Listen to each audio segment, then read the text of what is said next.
Ini sebelumnya mohon maaf. Harusnya yang ngomong soal mati ini orang yang pernah mati ya. Iya, harus orang yang pernah mati. Makanya beda seorang ustadz yang belum nikah dengan yang sudah nikah ketika bicara pernikahan pasti beda. Assalamualaikum, kembali lagi di channel Mas Bro Heri. Kita akan mengangkat tentang Ustadz Jeffrey Al-Bukhari. Perjalanan hidup Jeffrey Al-Bukhari sungguh dahsyat dan berliku. Berada di lingkungan keluarga yang taat agama membuat Uce kecil menyukai pelajaran agama. Selain agama, pelajaran yang ia sukai adalah kesenian.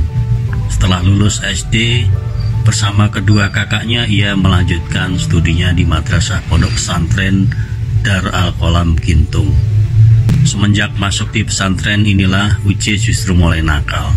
Di pesantren ia sering berulah.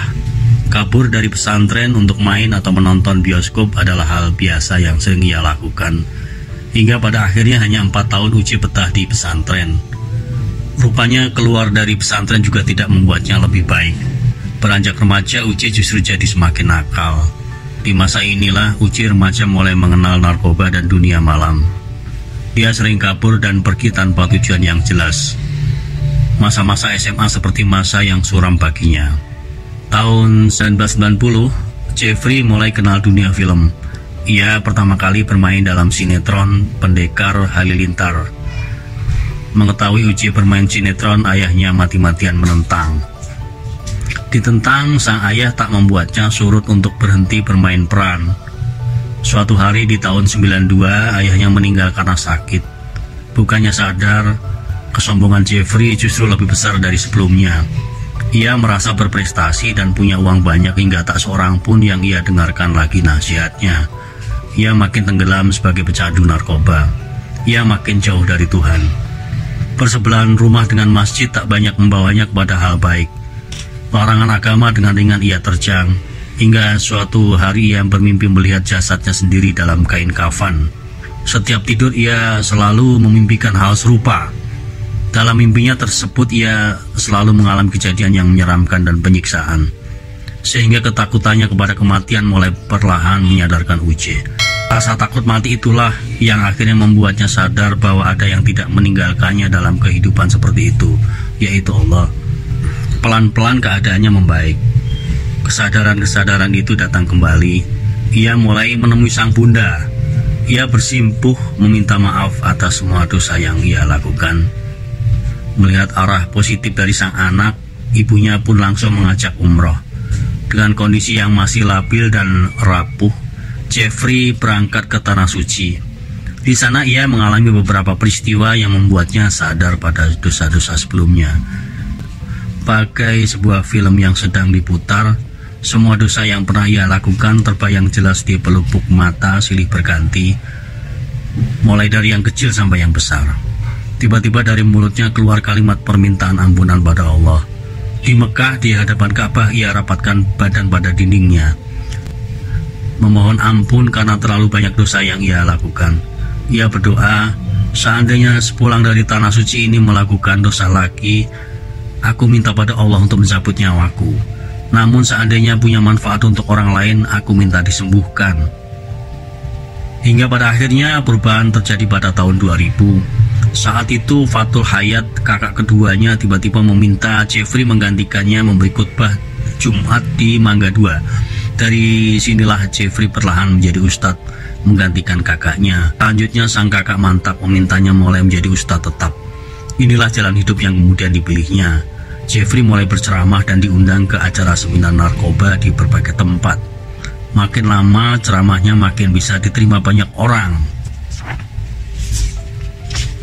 Ia mulai dilirik televisi dan makin dikenal hingga Jeffrey makin dikenal sebagai Uce. Kehidupannya yang sebelumnya dipenuhi maksiat berubah menjadi penuh sinar agama. Namun Allah punya kehendak lain. Usia Uce di dunia hanya sampai umur 40 tahun. Jumat dini hari tanggal 26 April 2013, ia mengalami kecelakaan tunggal. Allah memanggil kembali di sisinya. Uce meninggal dunia, namun petuah dan pelajarannya masih dikenang masyarakat dan umat. Semoga Allah mengampuni dosa-dosanya dan menempatkannya di tempat yang terbaik. Amin. Ketika kita bicara mati, maka kita akan bicara tentang kuburan, Fit. Nah, ini lagi-lagi ngomong soal bocoran. Ternyata yang namanya kuburan itu ngasih bocoran buat kita. Supaya apa? Supaya nanti sebelum kita masuk dalam kuburan, melalui satu proses dicabut nyawa, proses di mana proses ini menjadi satu impian bagi semua orang-orang yang beriman, yaitu husnul khatimah. Makanya Rasul menganjurkan dengan doa, Allahumma inni as'aluka bihusnil khatimah wa na'udzubika min su'il khatimah. Ya Allah, diri ini meminta kepada Engkau kematian yang baik dan berlindung kepada Engkau daripada kematian yang sia-sia. Sia-sia di sini dalam arti yang buruk, yang tidak diterima, yang menyakitkan, yang mendatangkan kemudaratan bagi diri sendiri. Ilahi abdukal asi ataka muqirran bidhunubi wa qad'aka